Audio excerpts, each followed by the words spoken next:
this round of travel from Kanyakumari to the foothills of Himalayas is essentially for the rivers because India's rivers are depleting in a very serious way, to a point where many rivers which were perennial for a long time, from probably 1 million years or more, are becoming seasonal.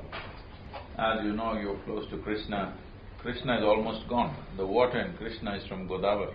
It's not real Krishna. Narmada has become seasonal. Kaveri has become seasonal.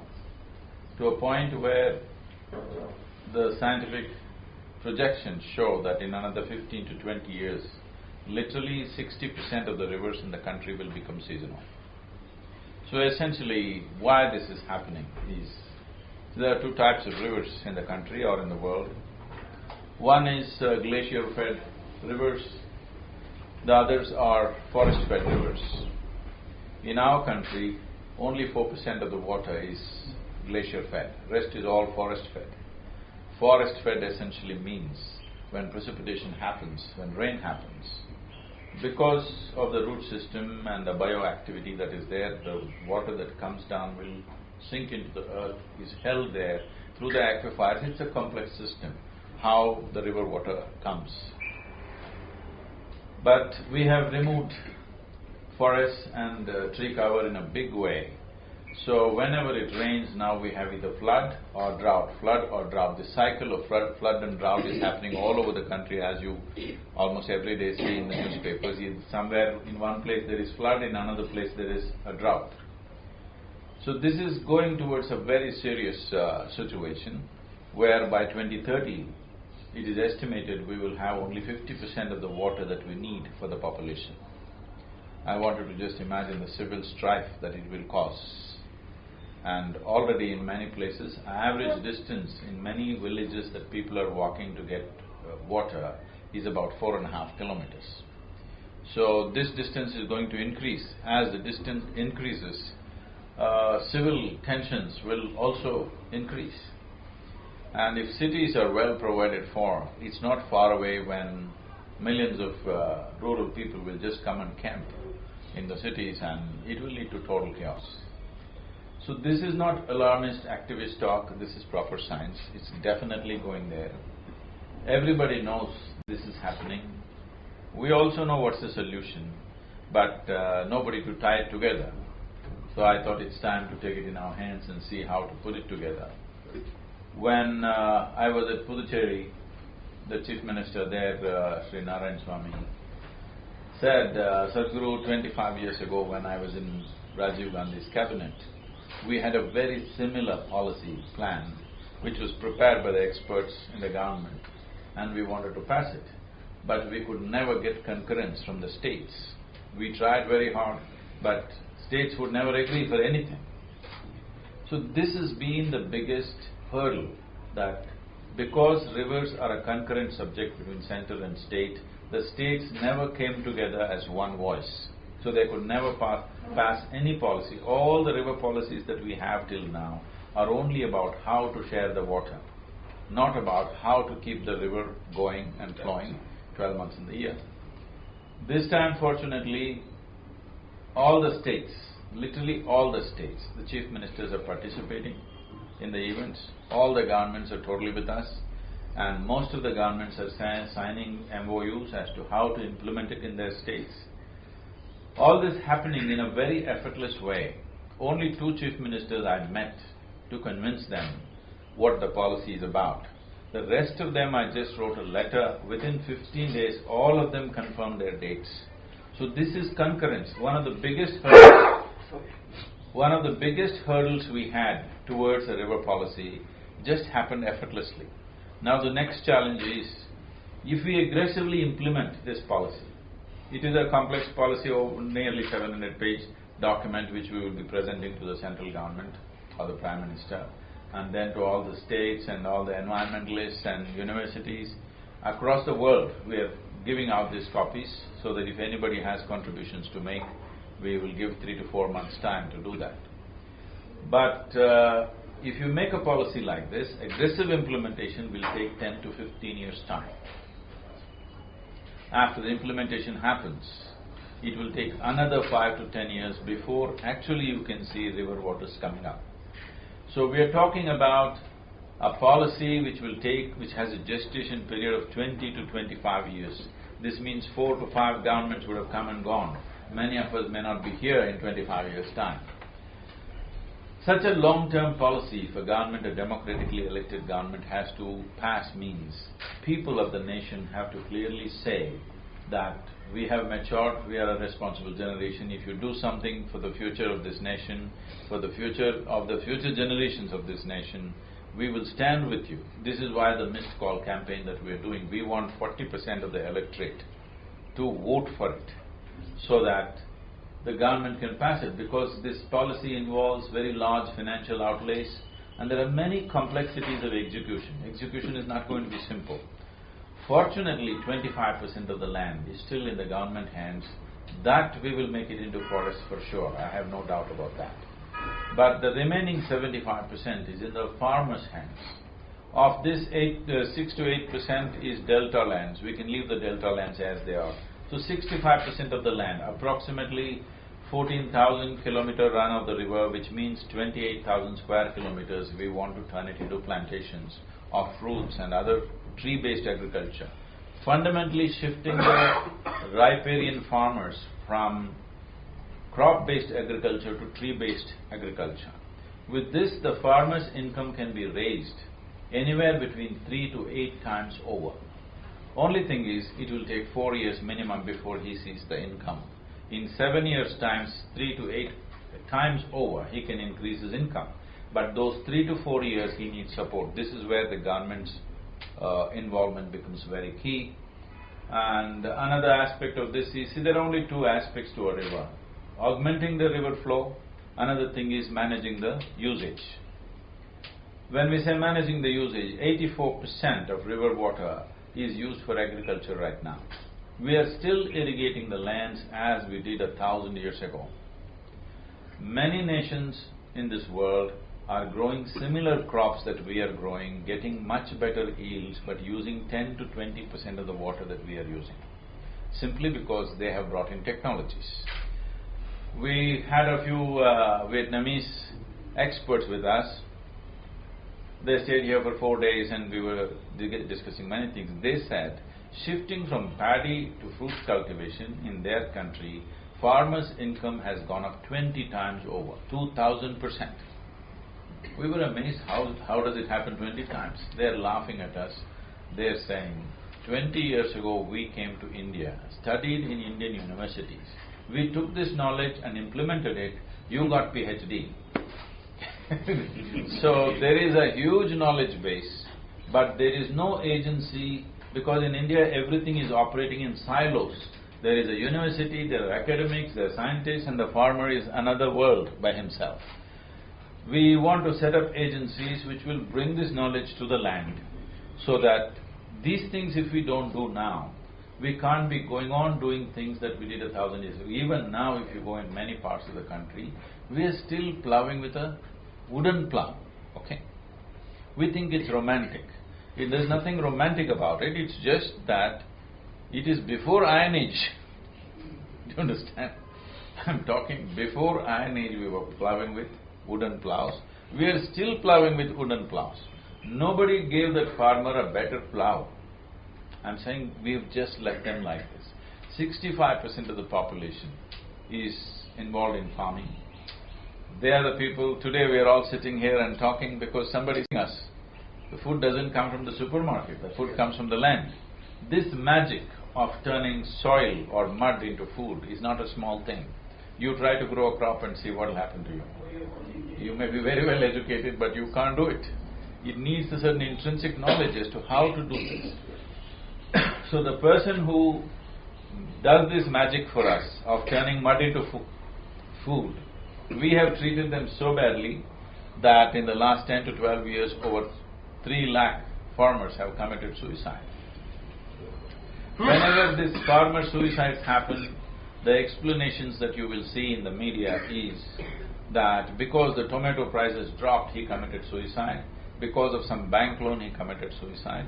Believe me, if you and me get into farming, on a land which is not fertile and there is not adequate water, it will drive us to suicide.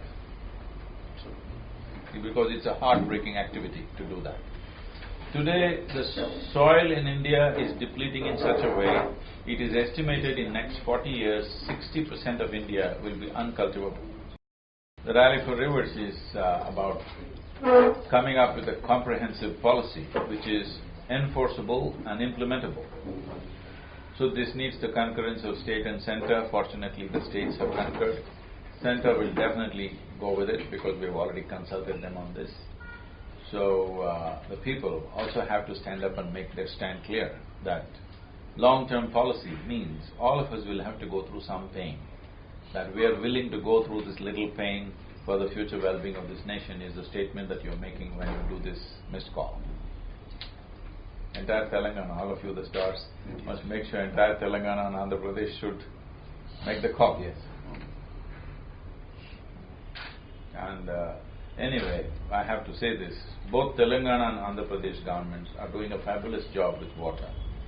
No other state in the country is doing what is being done here. It's very progressive, very wonderful to see that they're doing it. It's the right thing to do. This, what is this, Mission Kakatiya or something? The lakes and ponds. And also the Harita. This is the way to do it in a tropical country. What we've been doing in the past is all transplanted from Europe or North America.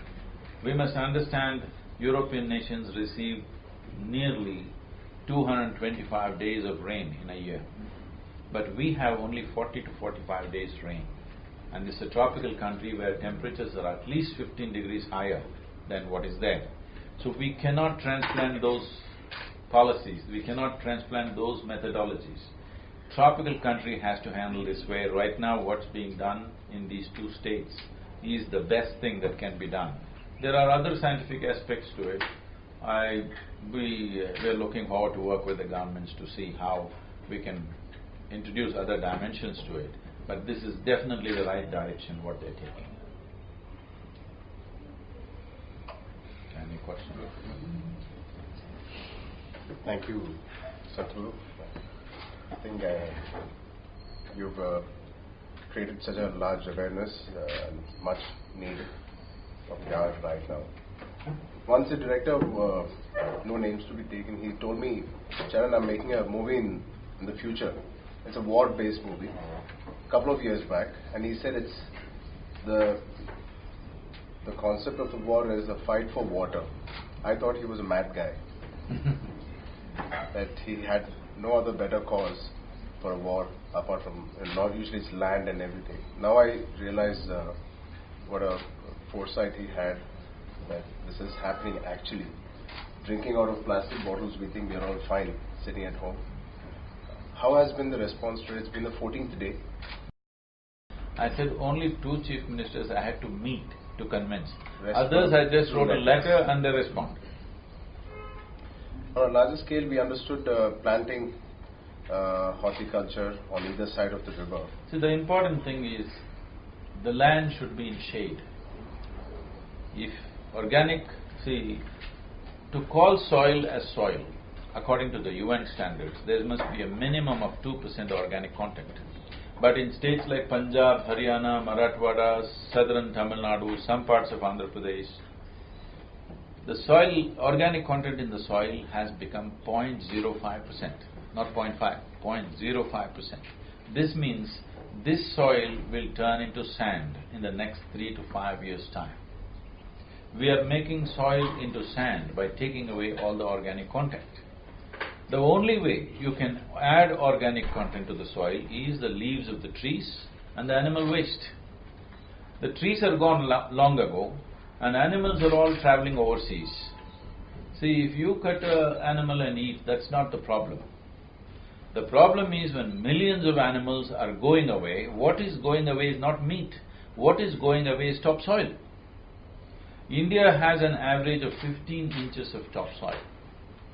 And every year we are taking out 5.3 billion tons of topsoil, which is little more than a millimeter. So just make a simple arithmetic and tell me How many years is it before we are a total desert? People estimate in about 250 years, India will be a total desert if we go the same way. This is not rocket science. Every farmer knew, if I have 10 acres of land, how many animals I should have, how many trees I should have, is something that's always known to the farmer. But today, we have very too much of textbook science and very little sense, unfortunately. We have a lot of budget allotted for irrigation or other departments which is concerned to this rally. Do you think our governments are not reacting as fast, or they're not reacting at all? Or as I said, these two states, they're doing a wonderful job. The amount of greening that's happening in these two states is phenomenal. Nowhere else is it happening. We have done a lot in Tamil Nadu, but as an organization, not as a government. We have planted over 32 million trees in the last 14-15 years' time. But that is a private effort. If the government was there, we could have made this into 32 crores probably.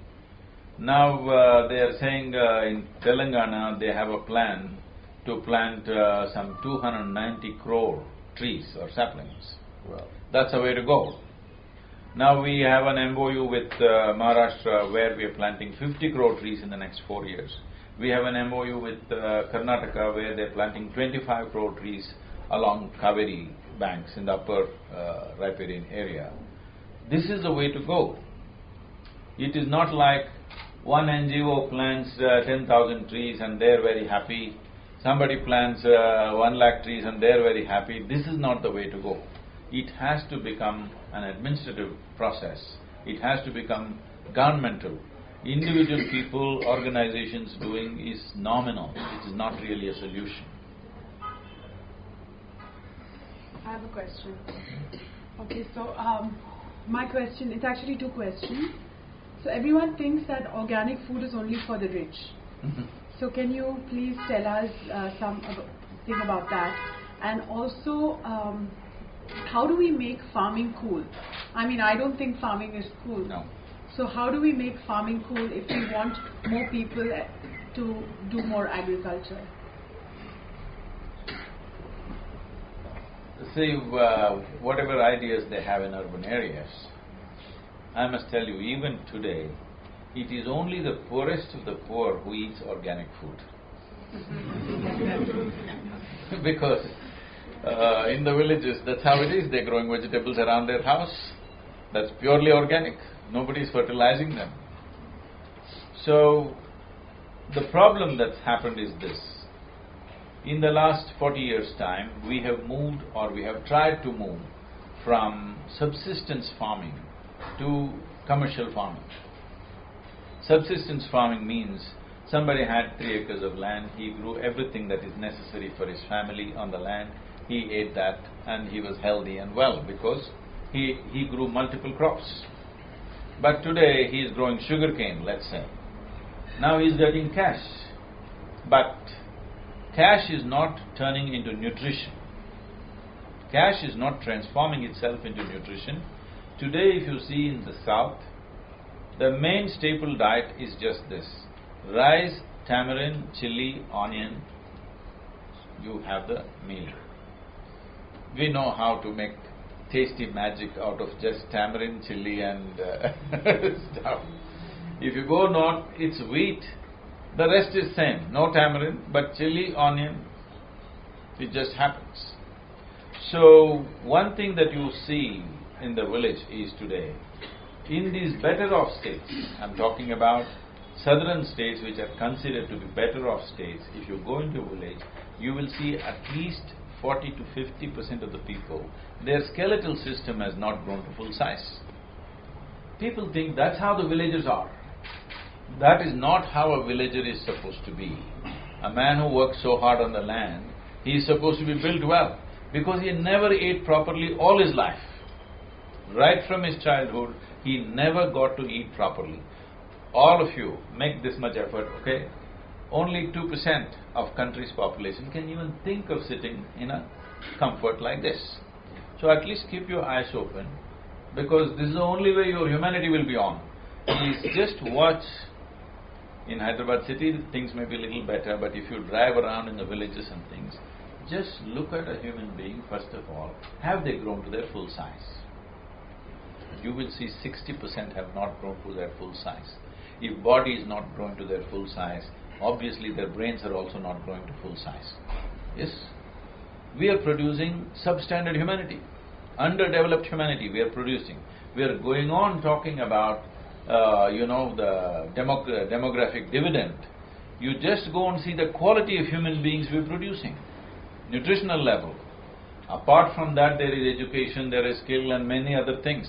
But fundamentally, your body and brain has grown to full size, then we can get you to do so many things. If these two things don't happen at an early age, then you're finished. Your life is closed. There is nothing you can do, isn't it? Do what you want, I put you in the best school. What is the point, I'm asking? Your body and your brain did not grow to full size. After that, what? Life is closed, isn't it? Like this, we have closed life for nearly 40 to 50% of our population. That's the tragedy quietly happening in this country. See, nowadays, help is being extended. As all of us know, caste has been the bane of Indian society. It's been doing a lot of harm. Still, help is being extended on the basis of caste. Can we stop that? See, you are not entirely wrong about it. Definitely, caste system has caused a lot of disparity and a lot of pain and suffering. But at the same time, we must understand why this caste system came into existence, first of all. When there were no schools, when there were no universities, when there were no technical institutions, the only way human beings got their skill was from their parents and the elders in the family. For this, suppose your father is a blacksmith. We insisted that you must marry a blacksmith's girl, because if you marry a goldsmith's girl, she will not know how to support you. She will not know what kind of food to give you. She will not know what kind of coal you need, what kind of firewood you need, what kind of implements you need around you. So we insisted, if you are in a certain profession, you marry only from that profession. You are in an agricultural family. Now you don't go and bring a princess for yourself. It's not going to work for you. So they insisted it has to be managed, because this was the only way knowledge could be transferred from generation to generation, because there was no organized way of doing it. So communities stayed together and they evolved their own ways of cooking, their own ways of doing things, because as it is suitable for their profession and their way of life. It was a beautiful system. But the problem came when the goldsmith suddenly started thinking that he is superior to the blacksmith. So what is a difference, a wonderful difference? We are such a colorful culture. We are on the same street. Today it may be gone in Hyderabad, but if you see in a village or a small town, on the same street people are living. People have been living there for 1,000 years. But the way this house cooks and the way the next house cooks is different. Okay? Because their caste will decide how their food will smell and taste and everything. Because of this, we develop such a colorful, fantastic culture. But when we turn differences into discrimination, what is the difference if you make it into a discriminatory process, then exploitation starts, then ugliness comes in. So unfortunately that happened over a period of time. But now we have come to a place, you could be born in any family, you can become an engineer or a doctor or something else. So slowly it will become irrelevant. But the only reason why caste system is still holding on is, we still don't have a social security system. So if you stay within your community, you are supported. If you suddenly go out of your community, you have no social security, you're all on yourself.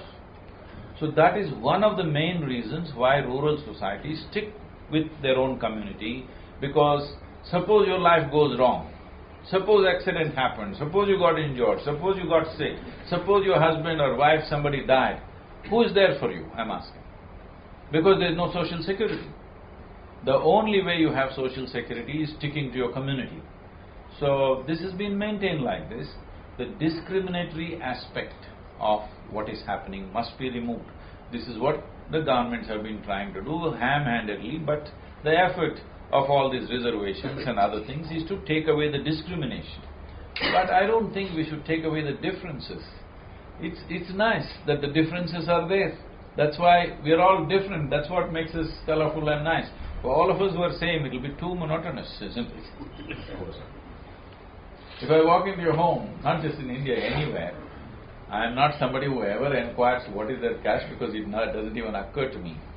But the moment I smell the seasoning, I know this is a Pillai home, this is a Gandhar home, this is a Naidu home. I just know it because the moment I smell the food, I know. And it's nice.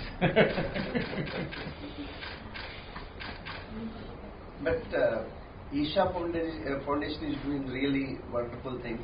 But finally, whatever MOUs we are making it, is it going to be legislated by the government of India or how?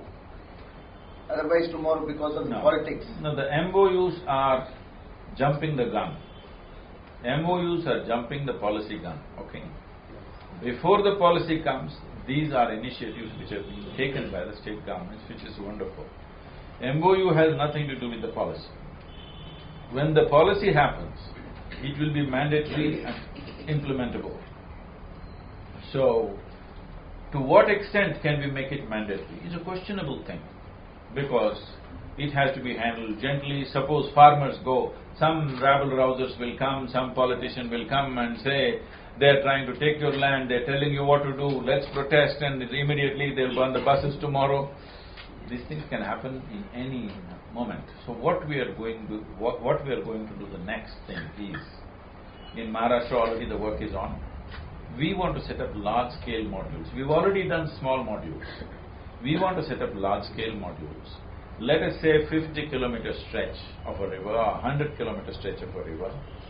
We will do a project which involves the farmers shifting from crop-based agriculture to tree-based agriculture. In 4 to 5 years' time, if we show everybody that economically this is far better, the farmer becomes much richer by doing this, after that you can't stop it. Anyway, it will happen. So this is what has happened in other countries. This is what is beginning to happen in Andhra Pradesh, because right now the government is wanting to move 50% of the land in the state into horticulture. But you need other things, like you need cold storages, you need value addition industry.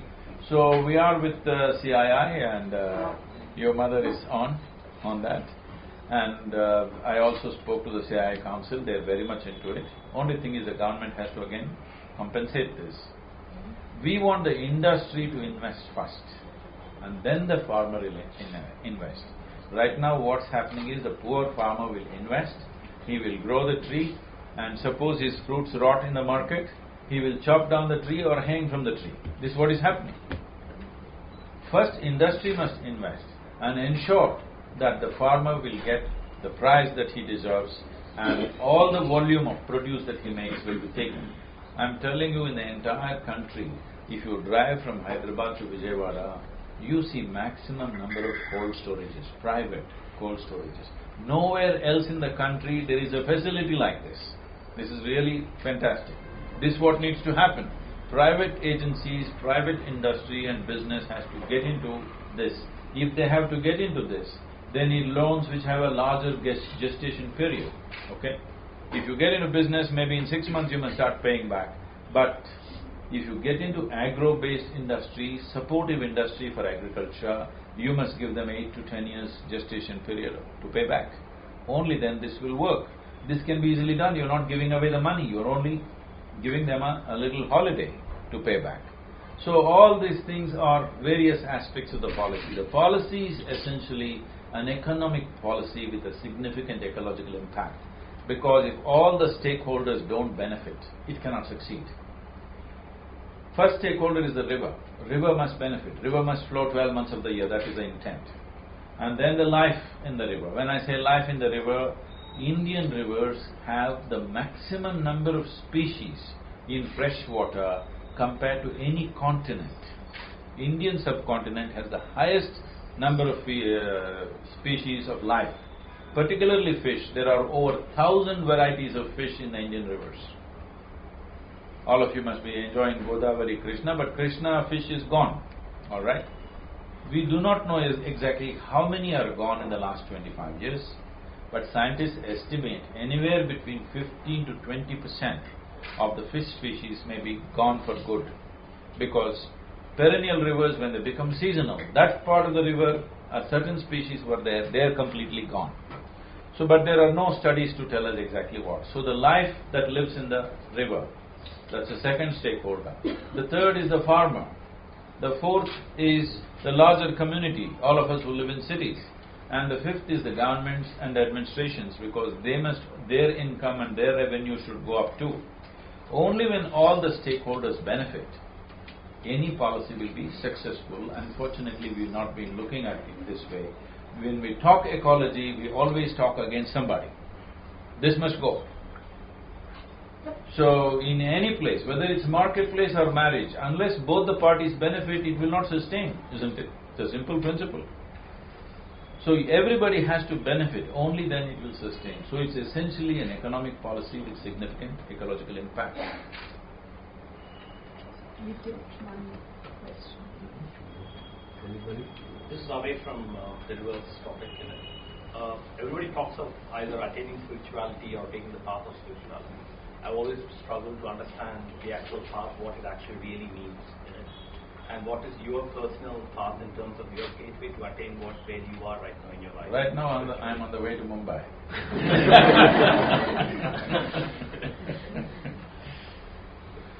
Spirituality or spiritual process is not about looking up or looking down.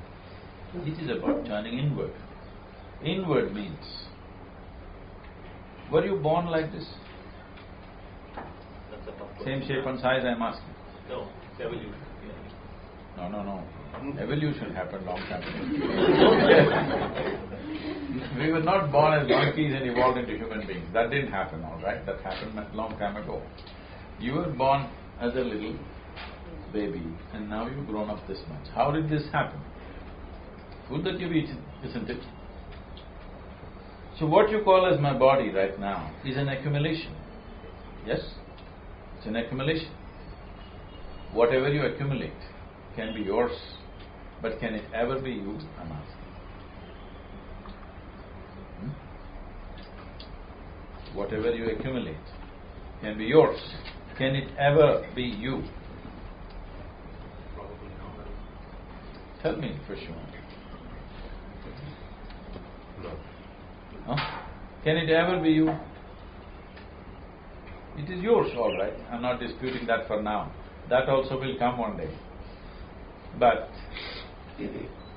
what you accumulate, can it be you? It can only be yours, isn't it? It belongs to you, but it's not you. So your body is an accumulation. What you call as my mind is an accumulation of impressions. Where the hell are you, I'm asking? So there is no experience of that at all. So you are busy in two heaps.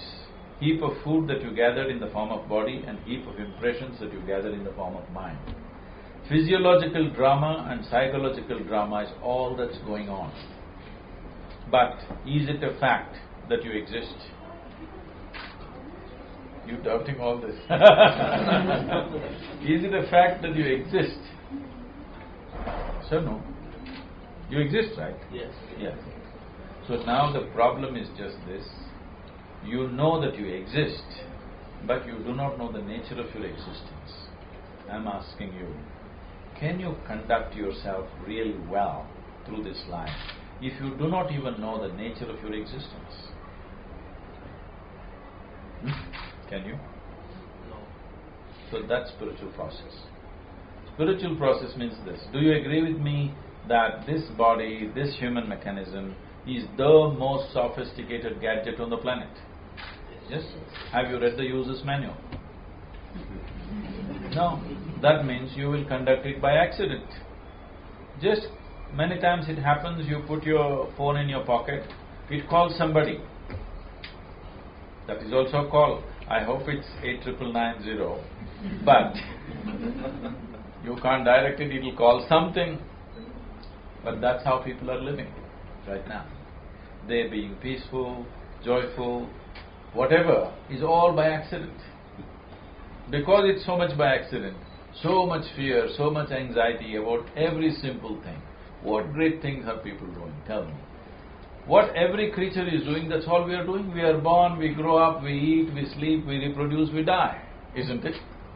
For this, how much fuss? What an earthworm and a grasshopper and a bird and an animal is able to do without fuss, human beings are doing with great fuss, and we claim we are the most intelligent species. It's a disgrace, isn't it? So spiritual process means you start reading your user's manual. Tell me, if you buy a phone, would you like to read the user's manual on the first day and figure it out? Or would you like to read it after 3 years when you're throwing away the phone? When would you like to read it? Yes. But unfortunately, today they have spread this message, you must do spiritual process at the end of your life. Sorry.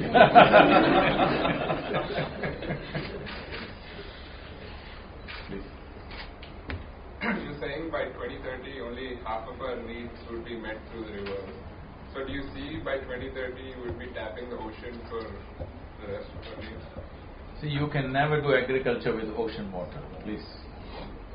And above all, if you desalinate in a big way, the salinity in the water around the coast will go up, and that is going to cause many, many disasters. Already it's happening in Tamil Nadu, big time. I'm sure it should be happening in the coastal Andhra Pradesh also. You don't have much coast in Telangana, is it? No. No coast? No coastal. Oh. No sea. It is possible that in the next 8 to 10 years,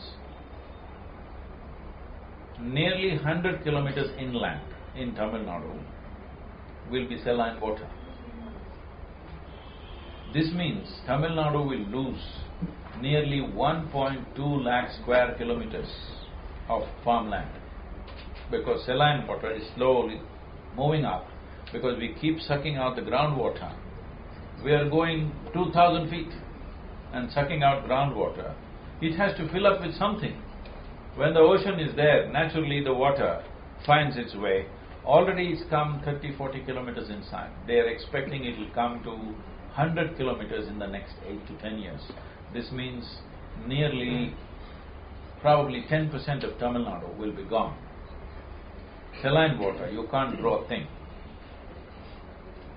So, desalination is not a solution. That is only for Dubai or those Arab countries where drinking is all they're using it for. They don't grow anything, they import everything. With 1.3 billion people, that's not even a solution. It's okay, in emergencies you can do that. It's not a large-scale solution.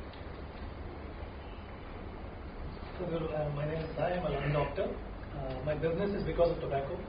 I'm wondering, do you have any suggestions on how can we eliminate tobacco from the life of the world? Because that's the number one cause of human health disease. You're self-destructive.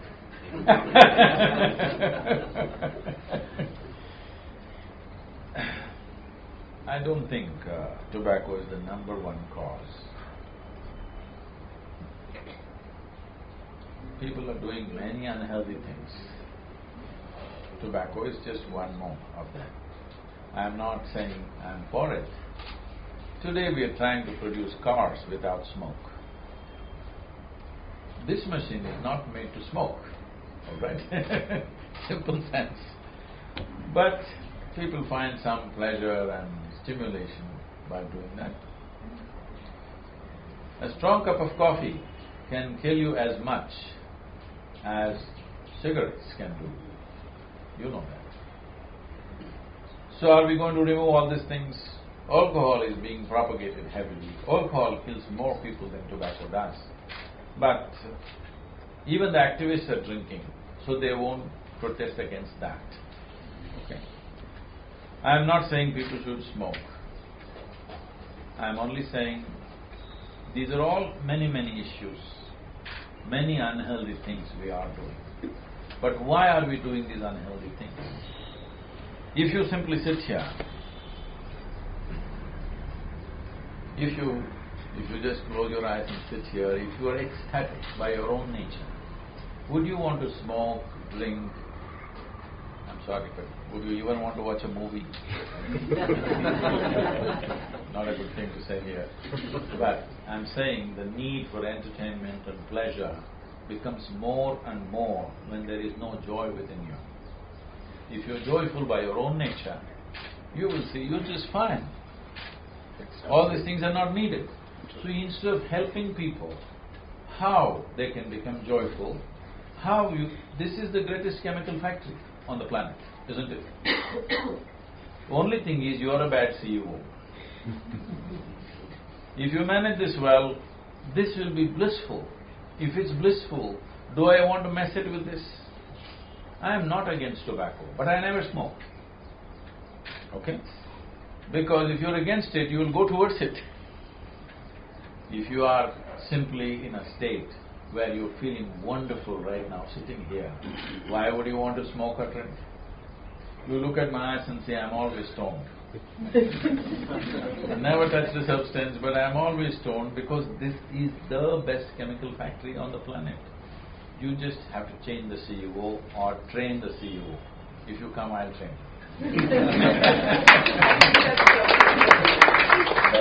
you.